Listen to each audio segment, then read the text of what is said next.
आप कहाँ से हैं हकीम साहब? मैं मेवात से हूँ जनाब। मेवात से एक तहसील पुन्हाना है, उसमें फलेंडी गांव है, फलेंडी साचो का। आपके साथ गौरक्षा का नाम जुड़ा हुआ है। जी जी जी ये गौरक्षा क्यों होनी चाहिए और कैसे होनी चाहिए? जनाब, ये दरअसल क्यों होनी चाहिए, क्योंकि गाय के बिना इंसान जीवित ही नहीं रह सकता। सच्ची बात ये है। गाय एक ऐसा पशु है, हम गाय को नहीं बचाते बल्कि गाय हमें बचाती है। हमारी आंखों में पट्टी लगी हुई है, हम ये कहते हैं कि हम गाय बचाएं। हम कौन होते हैं गाय बचाने वाले?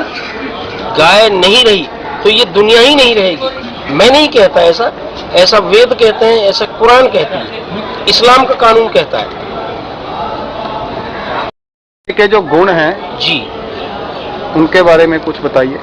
जनाब, जितने पशु धरती पर आए हैं, सबसे ज्यादा गाय के दूध में जो गुण है वो किसी पशु के में नहीं है। इसका जो घी निकलता है उसमें जो गुण है वो और किसी पशु के घी में नहीं है। इसकी छाछ और दही में जो गुण है वो किसी भी पशु के में नहीं है। यहाँ तक कि इसके गौमूत्र से असाध्य बीमारियों का इलाज भी होता है। अल्लाह के नबी ने कहा है कि गाय का दूध और घी अमृत है और इसका गोश्त नुकसानदायक है। तो इस्लाम मजहब में अल्लाह के नबी से आगे तो कोई इंसानों में बात ही नहीं। हकीम साहब, गौ हत्या में ज्यादातर मुसलमानों के नाम आते हैं। आप उन लोगों को जो गौ हत्या करते हैं उन्हें क्या संदेश देना चाहेंगे? देखिए जनाब, इसकी तीन बातें हैं। पहला तो मैं भारत सरकार से बार बार अपील करता हूँ कि भारत सरकार को पूर्ण गौ हत्या बंदी कानून बनाना चाहिए, नंबर एक। नंबर दो, उन कसाईयों को जिनकी अकल पर पर्दा पड़ा हुआ है, या तो उनको समझाएं, गाय का महत्व समझाएं, और नहीं समझते तो उनको कानून के तहत पूरी सजा मिलनी चाहिए।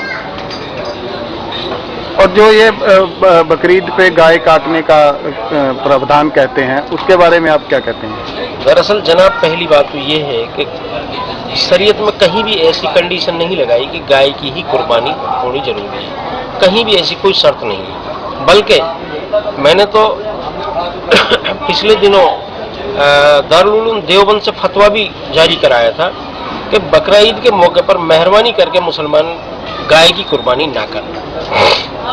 ये तो लालच में, चूंकि गाय कम पैसे में मिल जाती है और भैंस और दूसरे जानवर ज्यादा पैसे में मिलते हैं, इसलिए लालच में लोग इसको ज्यादा करते हैं। तो लालच में आके गाय की हुई कुर्बानी क्या उनकी अल्लाह को कबूल होती है? शरीयत के एतबार से तो चूंकि जो चीज इस तरह चोरी चोरियां होती है, मेरी मौलवियों से बात हुई, ये सही बात ये कि इसका गोश्त वैसे भी जायज नहीं है, और जिसका गोश्त वैसे ही जायज नहीं है इस तरह से चोरी में, तो कुर्बानी की बात कहाँ रह गई? मेहरबानी।